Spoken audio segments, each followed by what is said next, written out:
Гал өмсний дуун буюу A Song of Ice and Fire роман цувралын анхны бот 1996 онд Game of Thrones нэртэй хэвлэгдэн гарсан цагаас хойш дэлхийд даяар олон сая уншигчдыг байлдан дагуулж, хилцүүлэг, таамаг өрнүүлж, хүлээлт үүсгэсээр ирсэн. Тухайн роман цувралын 5 дахь бот A Dance with Dragons буюу Лууд бүжиг ном гарахтаа зэрэгцэн анхны ботоос сэдвүүлсэн телевизийн цувралыг HBO сувг бүтээн гаргаж дэлхийн нийтээрээ шүтэн бишрэгчтэй болсон байдаг.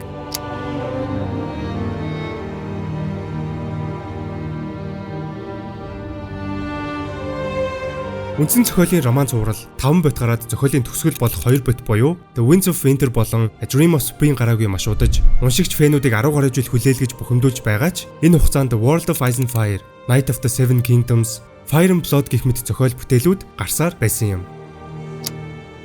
Game of Thrones цуврал дэлхийд даяар амжилт олж дууссанаар энэ ертөнцид үйл явдал нь өрнөх шин дэлгэцийн бүтээл хийх ажилд HBO шамдан орж 5 өөр цувралын санааг сонгож хөгжүүлэлтийг эхлүүлсэн.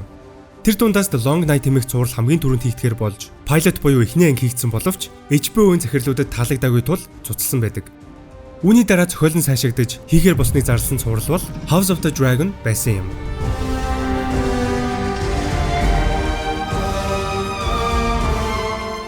Тэрхүү House of the Dragon цувралын шинэ бүлгийн шинэ ангийг 7 хоног бүрийн лавг гарагт Univision-ийн HBO багцаас хүлээн авч үзээрэй. Мөн эхний бүлгийг үзэж амжаагүй бол HBO багцаас нөхөж үзэх боломжтой. Та HBO багцаа идэвхжүүлэхдээ Toki аппликейшны Movies-ээс идэвхжээрээ төлөөд 50% буцаан олголтыг авах боломжтой.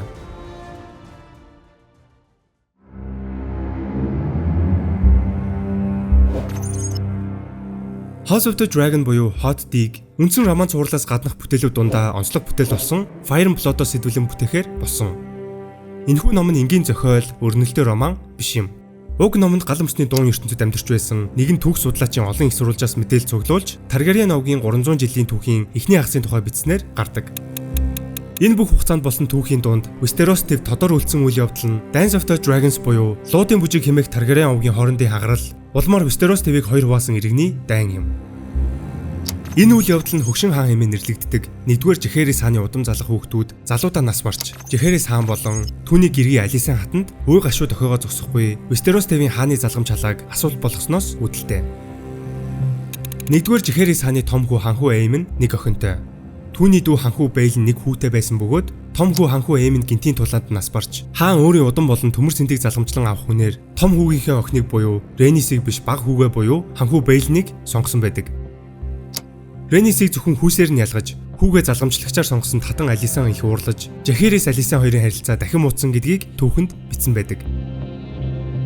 Хааны залгамжаар нэрлэгдсэн ханхүү Бэйл нь үүнээс 9 жилийн дараа мухар олгонд гинэт хагарснаас үүдэн нас барч, Westeros төв дахины гашуудал болон тодорхойгүй байдалд унсан.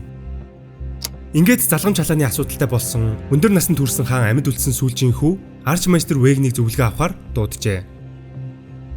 Өөрөө гэрлэж удам залах хориотой Арчмайстер Вэг нь хаан эцэгтэй Westeros-ийн бүх ноёд хатагтаа нарыг цуглуулan залгамж халааны асуудлыг шийдэх хурал зарлал хэмээн зөвлөсөн.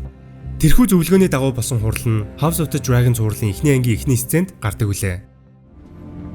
14 succession claims were heard, but only 2 were truly considered. Уг хуралд Westeros-ийн ноёд хатагтаа нар олон хоног цуглаж, идэж ууж, найрлсны эцэст бүх ач холбогдолтой хүмүүс саналаа өгч бүхэл эрх давуу тал нь Ренис гүнжид байсан ч эмэгтэй хүн Westeros-ыг захирихгүй гэдэг үндслээр ердөө эрэгтэй учраас л ханхүү Бэйлний хүү Viserys-ийг хаан ширээний залгамжлагчаар сонгосон байдаг. The Prince Viserys Targaryen be made Prince of Dragonstone. Rhaenys, a woman, would not inherit the Iron Throne.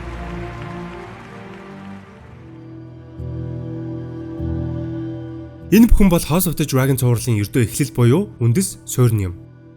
Энэхүү цуврал эхний бүлэг дундаа олон жилээр үсэрч, олон үйл явдлыг багтаан гаргасан байдаг. Цуврал дотны найзууд байсан Alice and Rhaenyra нарын нөхөрлөл, улс төрийн зөрчилдөөн тэдгээр он жилүүдэд хэрхэн өөрчлөгдөж буйг тэрхүү он жилийн үсрэлтээр харуулдаг. Харин тэдгээр олон жилийн үсрэлтэд Alice and Rhaenyra нарын өсвөр нас болон насан турш дөрүүдэд өөр жүжигчдийг тоглуулсан юм. Цувралын хамтран бүтээгч Ryan Condal энэ талаар хэлэхдээ энэ бол үед амьдсан дайн тулаан. Бүх жүжигчдийг сайн тохируулан сонгосон тул дөрүүдийг ойлгоно гэж итгэж байна хэмээжээ. Харин Alicent болон Rhaenyra нарын тэрхүү зөрчил, Луудын бүжиг хэмээн түүхэн дэмдэглэсэн аимшигт үйл явдлын ердөө оршлон гэхэд буруудахгүй.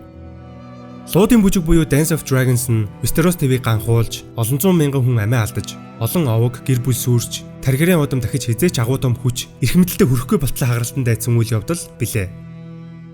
Нэгдүгээр бүлэгт энэ бүхний суурийг тавьж цаашид гарах бүлгүүдэд тэрхүү луудын бүжиг хэмэх үйл явдал илүү дэлгэрэнгүй гарах юм. Яг одоо гараад эхэлчихсэн явж буй 2 дугаар бүлэг нийт 8 ангитай байх бол 3 дугаар бүлгийн зураг авалт энэ оны сүүлээр эхлэн гэдгийг ханхүү Damon тоглосон жүжигчин Matt Smith хэлсэн байна. Нэмээд Game of Thrones суурал дээр харж биширдэг улс төрийн зөрчилдөөн, хор хутгалт, хаан сентиний төлөх овог болон гэр бүлүүдийн тэмцэл, гайхалтай жүжигчдийн бүрэлдэхүүн, сүрлэг луунууд, телевизийн суралт баймгийн продакшныг House of the Dragon дээрээс ч бас харах үлээ. Харин та бүхэн сурлаа 7 хоног бүрийн лав гарагт HBO багцаас монгол орчуулгатаагаар хүлээн авч үзээрэй. Бидний бичлэг таалагдсан бол лайк болон subscribe дарахаа бити мартаарай. Дараагийн бичлэгээр уулзцгаая.